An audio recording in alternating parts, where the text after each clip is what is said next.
මේ බුද්ධ පූජාව රැගෙන යන අවස්ථාවේදී විශාල බරක් දැනීම ඇතිවීමට හේතුව කුමක්ද කියලා දාපුවා. මේ මෙහෙම දේවල් උදා තියෙනවා.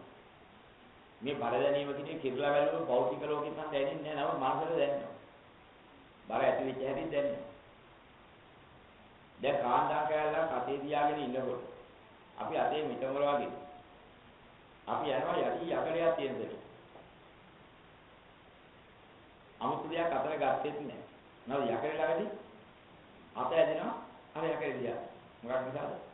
අතේ කාන්දා කැලලා මිටමල වගේ ඉන්නකම් යකඩයක් තියෙන පැත්තට කින්නොත් ඒ පැත්තට ඇදෙනවා. අත උස්සගෙන යනවා. අතේ වල දැනෙනවා.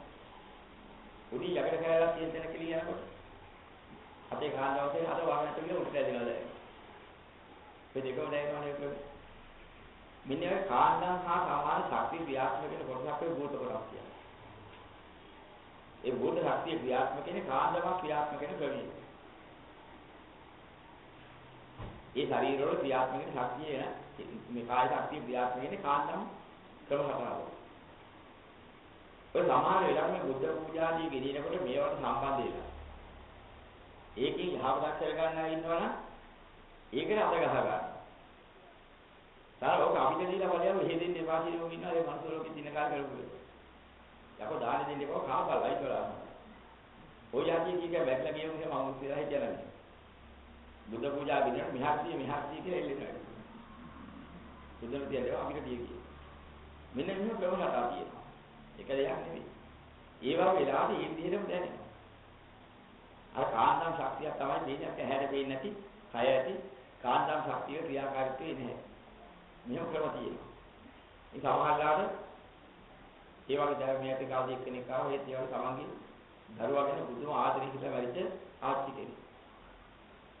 ඊට පස්සේ දරුවාගේ බෑග් එක අරගෙන යන දරුවාට දෙනකොට දරුවා බෑග් එක දෙනවා තව කෙනෙකුට.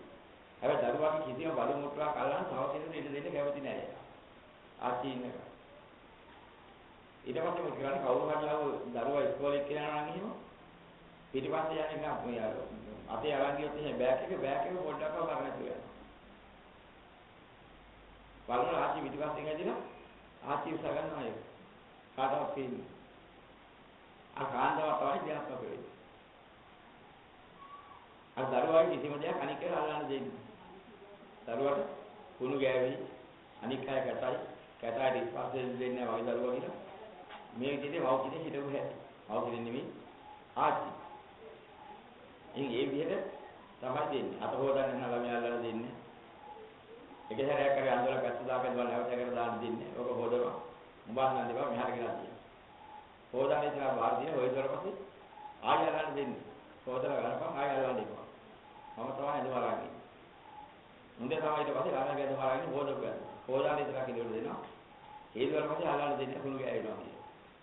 ඉතින් මෙන්න මේ જાති හිටපු කෙනෙක් මේ ළමයා පුදා කාලේ ඉඳලා ඒ ළමයා මාස ගානකට පස්සේ හයියෙන් හිනහව. හිනහ වෙනවා දැක්කම වැටිච්ච සතුරු වැඩි රැක්ක මුන්දේ පපුව ඉර වෙලා මලා.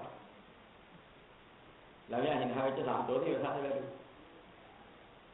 ඒව තමයි මගේ. ඊට පස්සේ ළමයා හා සම්බන්ධව අසුරෙම හිටියා. ඒ වෙච්ච සිද්ධියක්.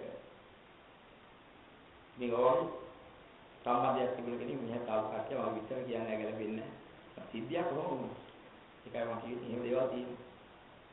ඊට පස්සේ ඒ දරුවා ලොකු වුණාට පස්සේ දරුවාට අර මව්ගේ සම්බන්ධය තියෙන ආර්ථික සම්බන්ධය. ඉන්න ඉස්කෝලේ ගෙනියන සාකල් බස් එකේ කියන්නේ පිරිවිලම ඇඟේ ගෑවෙනවා කියලා. ආච්චි අතින් අල්ලගෙන ආච්චි පයින් කියන්නේ ළමයි ඉස්කෝලේ. අරනකන් ඉන්නවා ළමයිගේ ඇඟේ ගෑවෙන්නේ එකේ. හැබැයි මාලාට පස්සේ ගියේ නෑ.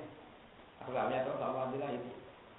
එයා තරුණ වයසකටපත් වෙලා විශේෂ රස්සාවක් කරන්න පටන් ගත්තාට පස්සේ විවාහ වුණාට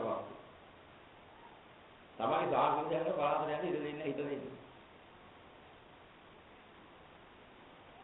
විවාහ වෙලා යන්නේ විවාහ වෙලා මම සාහිත්‍යයට යන්න බැස්සා. අර ආචි දෙන්නේ අදහස් දෙනවා යන්න එපා. ඉතිගාගෙන් දී ගෑන්නේ නැතුව කොහෙද හම්බන්නේ. ඔව් අපි රිහිදු. අදහස් දෙනවා විදියට. දැන් මෙහෙදී තාම මාගේ ගාන දීලා ආරම්භය කරලා කරින්ද කරලා ඊට පස්සේ සම්පූර්ණයෙන් නිදහස් වෙලා ගියා. ඉතින් මෙහෙම දේවල් තියෙනවා ඒකම ඉතින් මේ තමන්ගේ ඥාති හිතයිදී විවිධාකාරයෙන් සම්බන්ධ වෙනවා. ඉතින් එහෙම දේවල් කලකමාන. මේ වගේ අපි දේවල් ගණන් ගන්න දේවල් නෙමෙයි අපි ඉතින් කලේ තු ආගේ මාගේ කටයුතු හරියට කරගෙන යනවා තමයි කරන්න ඕනේ. ඒක මේ හැම එකක්ම ක්‍රමක්‍රමයෙන් විසඳිලා යනවා. මේ මිය ගිය මව පියා ඥාති සිහිනෙන් දැකීම ධර්මානුකූලව මතදරාට කියලා මෙහා. ඉතින් මේ හැම එකක්ම සිද්ධ වෙන්නේ එහෙමයි. නරකනේ හිතපු කට්ටිය හෝ ඊට අනුකූල කට්ටියක් දැකලා හොඳක් පෙන්වන්නේ නැහැ නරකක් නේ. යහපතට ඉන්න කෙනෙක් ඉන්නවා දැකලා යහපතක් මිසක් අයහපතක් කරන්නේ. ඔය දෙකම එකවා. දැන් බුදුරජාණන් වහන්සේ වැඩ ඉන්න කාලේ සමහර අවස්ථාවල බුද්ධ ශ්‍රාවකයෝ වගේ පැවිදි වෙන්න හේතු දින අය. ඔය ඥාති දේවතාවෙක් වගේ හිටපු අය පවා. විවිධාකාරී බුදුරජාණන් වහන්සේ මෙහෙ අවල තියෙනවා. ගිහිල්ලා එහෙම කටයුතු කරගන්න. සමහර අය නරක පැත්තට මෙහෙ આવනවා. විනාශ වෙලා යනවා. එහෙම කටයුතු ඒ කාලේ ඉස්සරහ දැනුත් වෙනවා. ඉතින් ඒ නිසා මේ ඥානද මව්පියා වුණා සිද්ධිය එහෙමයි. දැකපලියට හොඳ එකයි කියන්නේ බෑ. යහපත් දෙයක් නම් දැක්ක යහපත් කෙනෙක් නම්.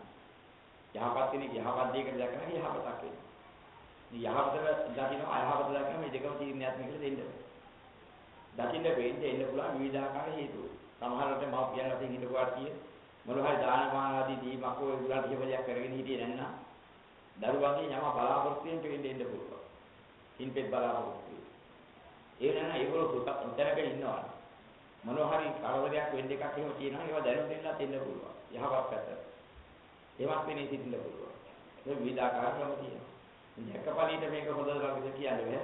ඒක අනිවාර්යෙන් හොඳ හො නරක වෙයි. සමහර අය නෑ දැක්කට පස්සේ ඊළඟ දවසේ අසනීපය. එහෙම වෙන අය තියෙනවා.